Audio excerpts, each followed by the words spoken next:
Да, денес се наоѓаме во општина Брвеница, разговараме за обнова на Македонија со жителите на овој крај и тие се крајно разочарани, бидејќи во општина Брвеница наместо план за живот кажуваат дека се реализира исклучиво план за вработување на блиските на оваа владеачка гарнитура и за жал план за иселување на сите останати. Од Брвеница заминуваат и возрасни, и млади, и вработени, и невработени, и семено обезбедени и останатите, затоа што не гледаат иднина во овој крај. А иднината е таа која што Зоран Заев им ја ветуваше, но очигледно само на хартија.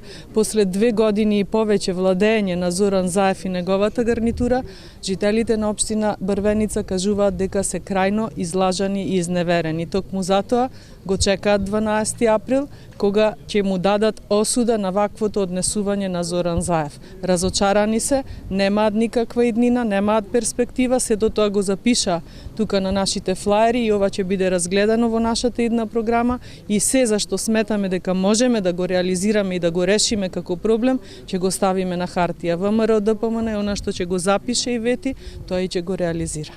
Во однос на Венецијанска комисија, имаше мислење, го немам официјално документот, меѓутоа во владината коалиција има две различни ставови. Дојавила дека нема некои пропусти, од СДСМ потврдува дека има и дека ќе се разгледа тоа прашање повторно во комисија во собрание. Ваш коментар како овој процес би се одвил? Точно да нагласам, од СДСМ ветија уште во септември кога се добија онаа драфт верзија неофицијална дека од Венецијанска ќе има корекција, односно несогласување по однос на овој закон, од Социјалдемократскиот сојуз ветија дека ќе постапат според насоките добиени од Венецијанска комисија, што значи дека тие сега се на потек.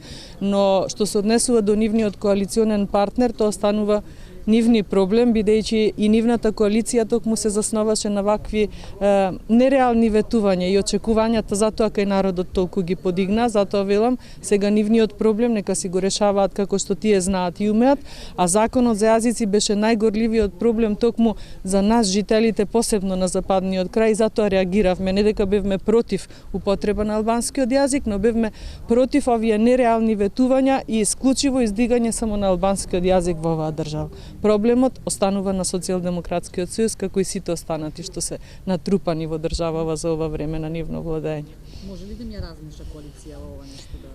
Па јас мислам дека може, зависно од тоа што тие си имаат кажано и ветено меѓу себе. Но ставот на ДУИ веќе го видовме, го знаеме, тие нема да попуштат, Социјалдемократскиот сојуз вети дека ќе ги послуша насоките на Венецијанска, но со оглед на тоа што многу работи се ветени, а после нереализирани останува сепак да видиме.